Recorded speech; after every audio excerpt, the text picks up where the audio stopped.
Sebenarnya gimana ya cara memuliakan tamu yang betul-betul kita upayakan bisa menyenangkan gitu ketika tamu datang ke rumah kita. Mungkin kita akan ke Ustadzah Intan tentang bagaimana kemudian kita betul-betul menata atau kemudian menyiapkan rumah kalau misalnya sudah tahu akan ada tamu yang datang, atau misalnya pun tidak ada tamu yang waktu itu menjadwalkan berkunjung tapi sudah siap gitu kalau ada tamu, kira-kira kita harus bersiap seperti apa gitu. Ini mungkin nanti juga bisa Ustadz Asad menambahkan gitu ya, karena mungkin preferensi masing-masing perempuan laki-laki juga beda-beda begitu. Mungkin dari Ustadzah Intan terlebih dahulu. Oke. Jadi kita memang diperintahkan Allah untuk menyambut tamu itu secara baik gitu ya, memuliakan tamu. Jadi kita perlu mempersiapkan, tidak sekadar persiapan fisik ya, misalkan menyiapkan rumah untuk selalu rapi, bersih. Jadi tidak hanya ketika kita tahu ada tamu. Kadang kan seringkali kan tamu datang tanpa pemberitahuan gitu ya. Jadi kita usahakan rumah kita itu selalu siap untuk menerima tamu. Karena tamu itu tadi ngendikanipun Ustadz Asad didatangkan oleh Allah, dan Allah mendatangkan itu pasti ada manfaatnya, ada hikmahnya, entah apapun bentuknya gitu ya. Jadi kita usahakan rumah kita selalu welcome gitu ya, welcome untuk tamu datang, siapapun yang datang gitu ya. Kemudian selain rumah kita siap, juga tadi psikologi kita siap gitu ya, psikologi kita bersama keluarga, anggota keluarga yang lain juga siap untuk menerima tamu ya. Jadi agar tamu nanti itu datang dengan nyaman. Kalau di dalam bahasa Arab itu kan ada ahlan wa sahlan wa marhaban gitu ya. Selamat datang, artinya kurang lebih selamat datang, monggo nikmatilah suasana rumah ini, anggap saja sebagai rumahmu gitu ya. Jadi itu menandakan bahwa kita berusaha untuk membuat tamu kita itu nyaman. Dan kedatangan tamu ini juga bisa menjadi media pembelajaran bagi keluarga gitu ya. Seringkali kan tamu itu datang mungkin hanya berniat, ya kadang memang berniat ketemu dengan seluruh anggota keluarga ya, terutama misalkan saudara jauh gitu. Tapi kadang-kadang ada tamu yang hanya berniat bertemu dengan salah satu anggota keluarga gitu.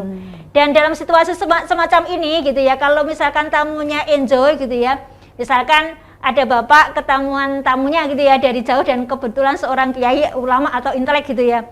Ini tidak ada salahnya kita misalkan mengajak anak-anak gitu ya untuk ikut menyambut gitu ya. Karena ini kan momen penting, kesempatan penting untuk menambah wawasan, juga mengajarkan anak bagaimana berinteraksi dengan tamu itu ya. Jadi kita panggil anak-anak, terutama apalagi kalau itu termasuk saudara gitu ya.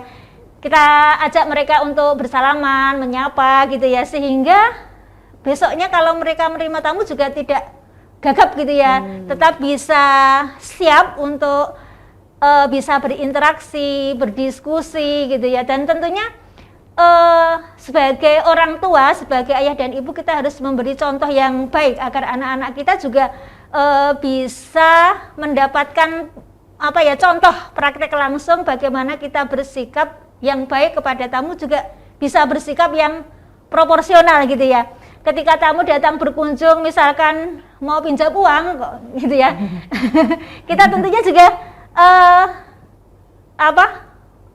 kalau misalkan kita memungkinkan untuk minjam, ya kita pinjami gitu ya. Tetapi kalau misalkan tidak memungkinkan, kita mungkin punya advice, punya saran-saran yang bisa itu untuk membantu menyelesaikan masalah kalau kita tidak mampu ya. Ataupun kalau misalkan ada tamu yang tadi ya, sebagaimana ternyata kita tidak siap gitu ya, misalkan sering kita kan pernah ya, mungkin ada tamu sering pinjam uang tapi mungkin tidak pernah kembali gitu ya, dan kita dalam situasi tidak bisa meminjamkan gitu ya. Dan seringkali ini kadang tamu kita itu memaksa. Nah, kalau situasi kita tidak siap ya kita sampaikan gitu ya.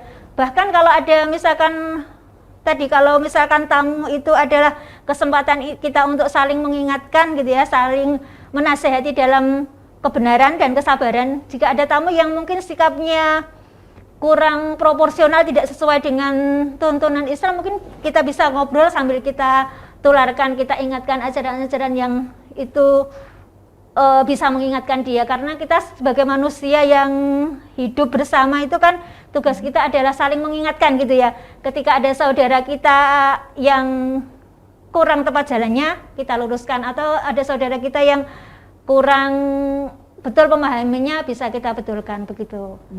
Kalau untuk kemudian di ruang tamu begitu Ustazah Intan, apakah kita perlu betul-betul menyiapkan ada hal yang kemudian ini sepertinya harus ada nih supaya nanti tamu datang dengan nyaman begitu, atau harus rapi, atau harus seperti apa kalau menurut Ustazah Intan? Mungkin lebih teknis ya, apa namanya soal ini? Soal pengelolaan ruang, soal manajemen.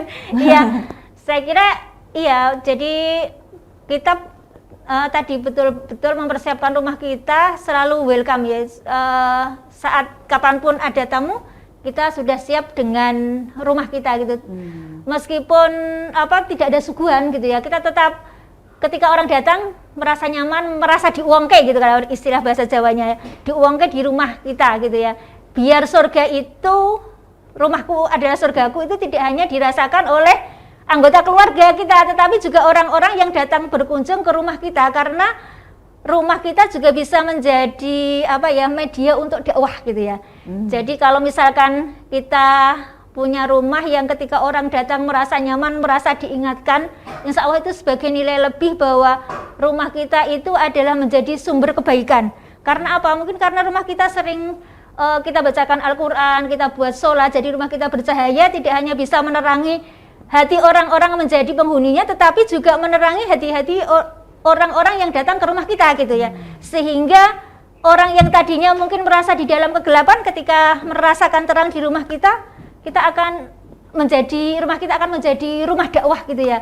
Rumah yang bisa mengajak orang kepada kebaikan, kemudian mengingatkan orang ketika dia tersesat di dalam ketidakbaikan gitu. Jadi ya khairun nas anfa'uhum linnas. Jadi kita berusaha menjadi manusia yang bermanfaat bersama anggota keluarga kita, dan bersama apa yang kita miliki semuanya kita manfaatkan untuk kebaikan.